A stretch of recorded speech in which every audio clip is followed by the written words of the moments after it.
want you guys to know that's not translating very good because this has been translated with Google Translate.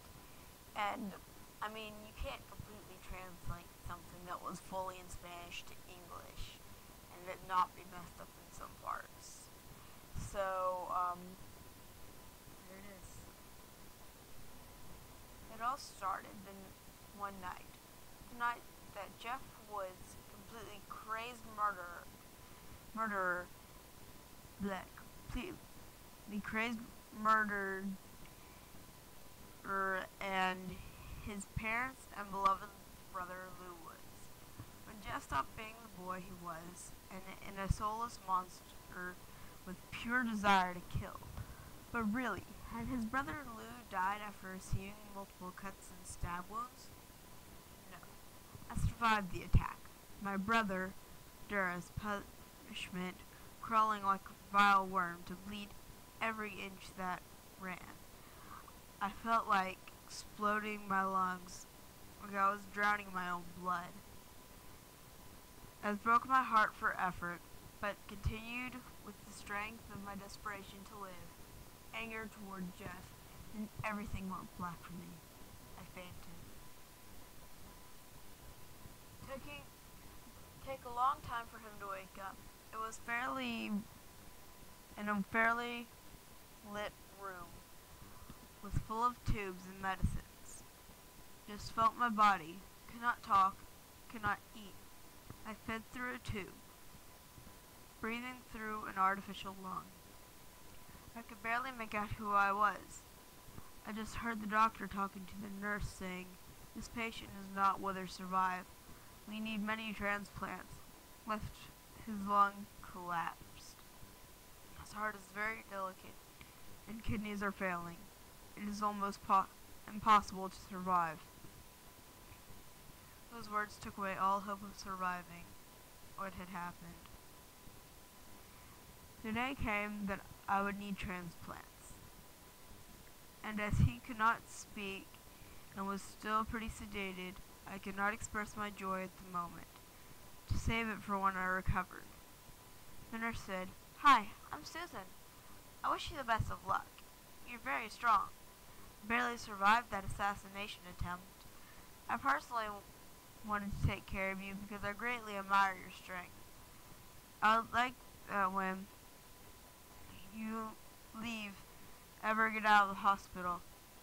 Kissed my cheek and blushed. She could not deny it. Was a very beautiful girl, but did not know if it would live.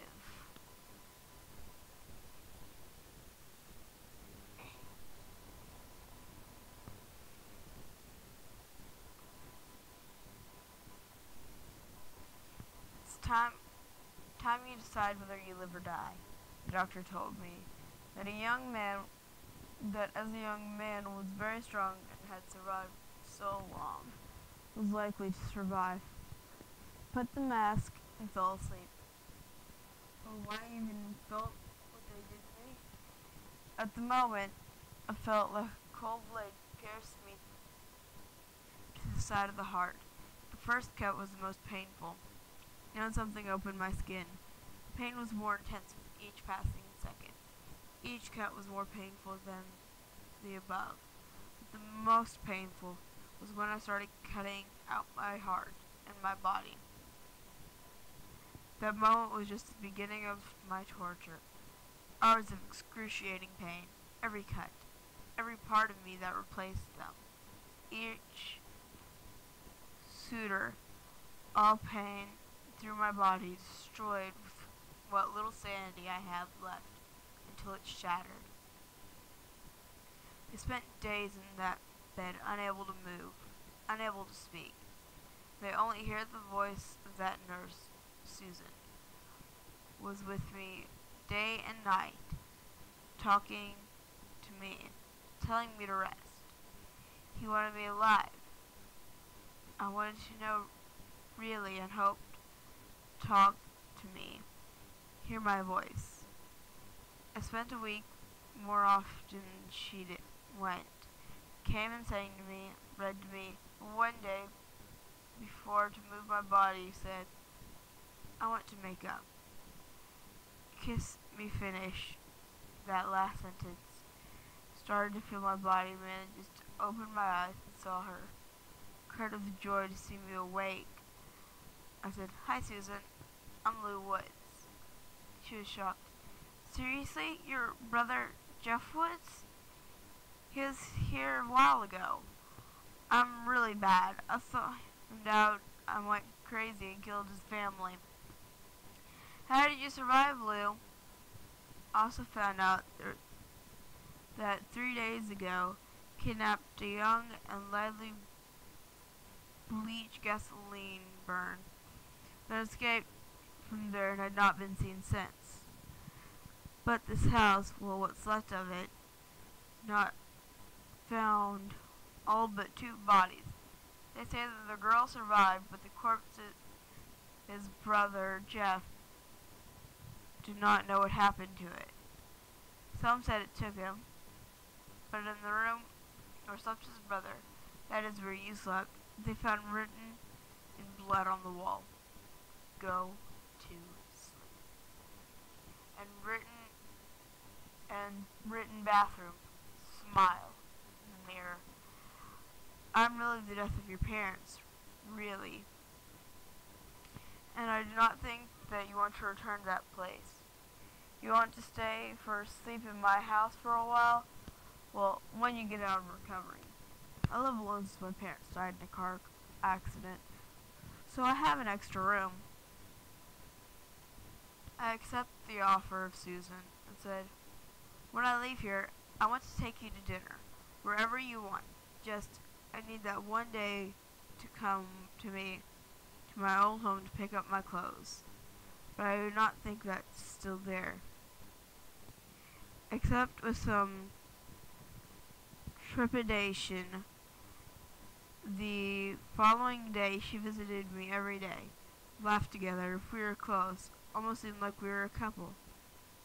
So that if I wanted to be my girlfriend, she said, if Lou wanted to be a girlfriend, I was going to ask, but did not know how. He approached me and we kissed. I was so happy. Things were fixing it for me, and a person who would be my new family. I left the hospital. It was my first day out there. Susan greeted me with open arms, and as it was day, I told him we were for my clothes to my old home. I said, "Yes, but you have to bring something to protect us if your brother is still laying around." I said, "Okay." A couple of butcher knives, a syringe, some painkillers, also some equipment for emergencies in case we need suturing, you or me, bending glass that may cause a wound that needs stitches, a gallon of water, 2 glasses as it gives us thirst. We went to his house and picked up everything we need, plus a bag to carry my stuff. Back in my old home, subject for my arm, I said, "Fear not, I will be well." Kissed her to calm down. I opened the door a kick. It was closed. We walked in and saw that the walls of my house were filled with blood. The blood of my parents are in the kitchen, a gallon of glass, a vacuum of bleach, and some matches bottle. We continue touring the house. We saw the bathroom, which was with the door open, and saw the mirror with the phrase, "Smile," written in blood on the mirror. The sink and the floor covered in blood.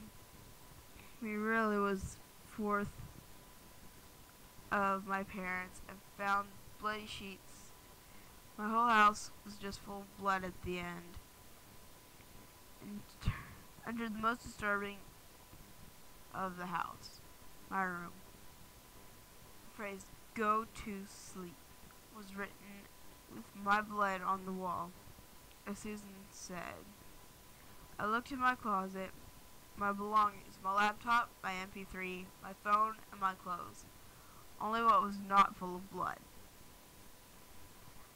When you turned to see my room, I remembered the disturbing face, Jeff, watching me with those eyes full of madness, holding a bloody knife in his hand, saying, "Shh, just go to sleep."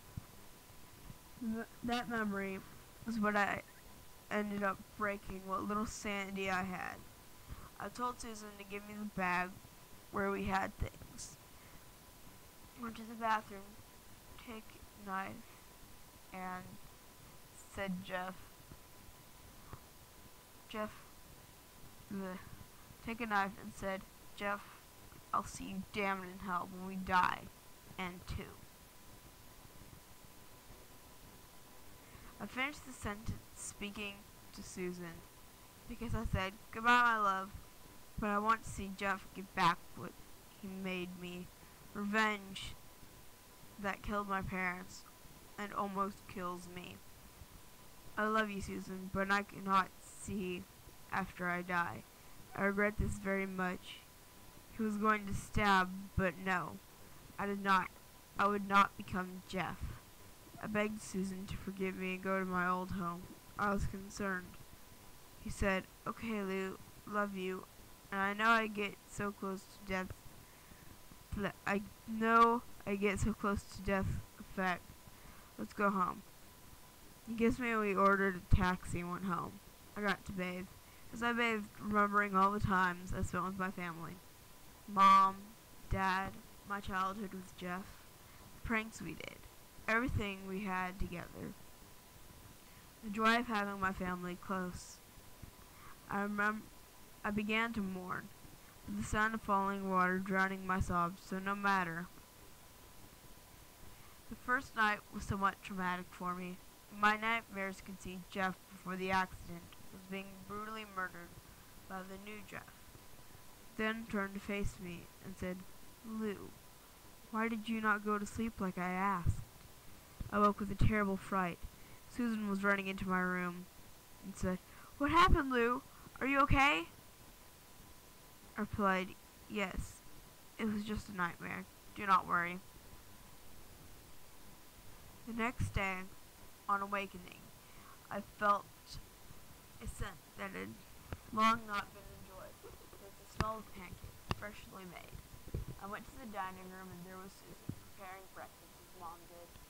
Gave me a good morning and sat down and began to eat. How much time had passed since neither eating pancakes made with love? I do not know, but the taste, it was so nice. I felt loved once again. But happiness does not last long. I was going crazy. Every day that passed, Susan and Mom reminded me more of. So, taking a kitchen knife, ran into his room. He was ready to go out with me on a date. She looked so beautiful. I did not feel able to kill. Not without knowing how much she loved her. Not without feeling love last time in his life. I love her, but I was becoming crazier. But increasingly, I could not live without stick a knife in the heart. It could not be so. I could not kill her. But there was no other option. Or I thought. Now, leaving the theater, we walked home. I said, "I love you so much, Susan. But there's something inside me that's killing me. And not whether support more or I want to know that I love you no matter what." After the phrase scumbag out of the alley, he took Susan's bag. The wounded stormed off, wanted to kill him for hurting Susan. Chased him with a knife he had hidden in my jacket. Dragged him to the alley where he stole the bag of my beloved. In front of her, forced him to apologize. But it was still not enough. He wanted to take his life. Before I told Susan, "Run, you do not want to see this. I love you, Susan, and I do not want to see this. He ran as far as he could. When I knew it was time, I told the guy, "Will not forgive you for hurting Susan. She's so good, so pure. Hurt is a crime, very serious. So take your life, and only then will I pay for hurting her."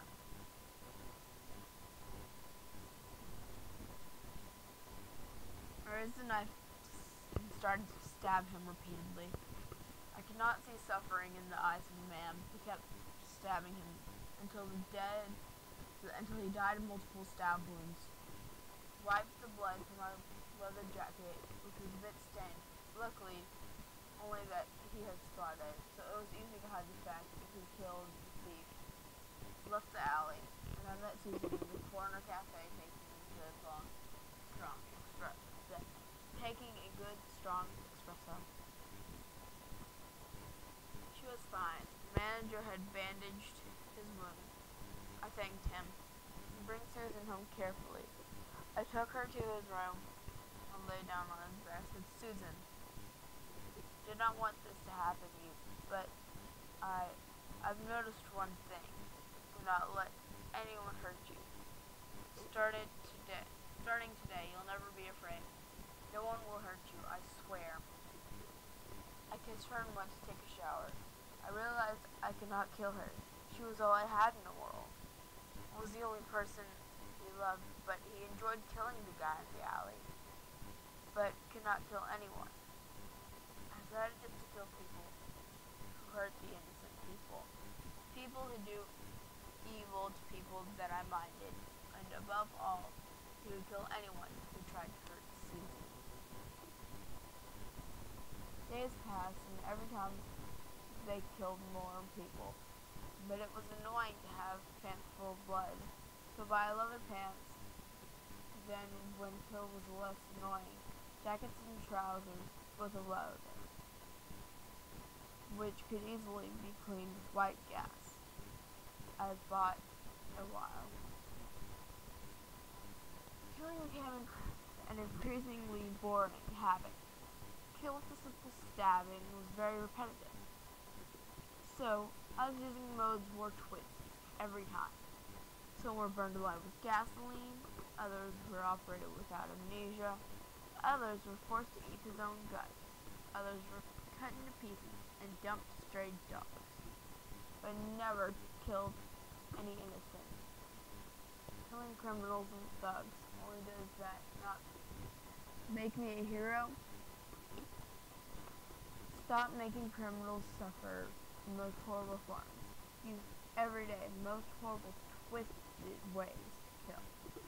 Came home, cleaned my clothes, and loved criminals, and spent quality time with Susan. Until one day, she invited him to dinner. As I had a job as a cook in a restaurant, earning little, but I took her to a beautiful place. In the light of the candles, I said, "Susan, we've been almost a year together. I know you're the love of my life, not like I could live without you. I want to propose something." I got down on my knee and pulled her into my bag. "Will you marry me?" She was excited with tears in her eyes. But she said, "Yes, well, I want to marry you." We left the restaurant. This has not yet felt happy in my life. Dan came with a gun and shot her. I was filled with anger and hate. I could not leave Susan alone there, bleeding, dying. I ran and took her to the nearest hospital. The doctors told me, "She's delicate, perhaps not wake up. Perhaps expect the worst." I went to get the damn shot him. Never forget your face. Spent hours walking the streets until I found it. And I'm nearly senseless and said, "Will you give me her life, bastard? Because you, my Susan, is on the verge of death, and you'll pay with your life." Died in the time you finished the sentence. I arrived at the hospital, and the doctor said that Susan was awake. He was talking to her, and I did. Since Susan's room saw me, I said, Lou, is that you? I'm glad you came. I hope to resist as well as you managed to resist what happened to you. I love you, Lou. Do not want to die, but if I do, I do not want you to kill yourself. I love you so much. I love you too much to die for me. I know what you did. I know you kill criminals. And although not a very noble method, this mission you have is, do not stop doing what you do, Lou. I spent an hour in which we were talking about, in which I said everything I had to say. I did not lose it. Do not want to lose the only person left, me, in this world. The doctor came in and said, we need to operate Mr. Wood's recover. She was taken to the operating room. There were 3 hours of waiting.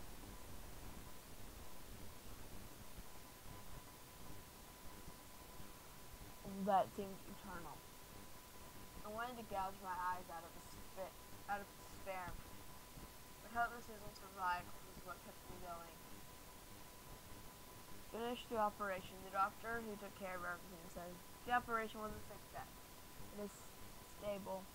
Warning, wake up in 2 weeks. I may leave the hospital. Those words touched me so much. It felt so peaceful to know that Susan would be fine. I was in her room all day waiting for her to wake. She woke up and said, who are you? And where are Mom and Dad? Those words filled me with sadness. Susan had forgotten me. But I had to do something to make her remember me. When she recovered, took her to the hospital where we met. Said, are you Lou? As you have changed? She began to remember. I took her to my old house and remembered when we were there, taking it while all significant places for us during the week, until we reached the restaurant where I proposed. She remembered everything. I said, Lou, I remember everything. Thanks for being with me until she regained me. And I said, you did the same for me. I owe you so much, Susan. I kissed her, but when we broke up, she started convulsing. I was scared. A lot took her to the hospital. Back to the hospital. I could not go on. But I loved her, not leave her alone when I needed it. I was there waiting for the news. The doctor said, I'm sorry, sir, but your girlfriend has died. That phrase filled me with sadness and hatred. Take the doctor and shown that there was no reason to hold back. Starting to kill everyone in the hospital. Men, women, children, and sick. Kill them all. I could not bear to live with my Susan. No. She could not die like this. Not let this happen. But it was inevitable. My clothes were full of blood of the innocent. My hands were full of blood. My eyes had changed. So I decided to do something. I went for a knife and started to cut a heart into my chest. The initials of Susan and her time of death. Our anniversary, the date in which we met. Then went for a needle and thread, and I sewed the ends of my lips into a smile for anyone to see the suffer inside. When I was finished, I went home, took my clothes, leather, and things that I used to kill, and got out of there. Never to return, never to now live killing people to be happy. Because if Susan is not alive, no one deserves it more. When I die, not able to see it, but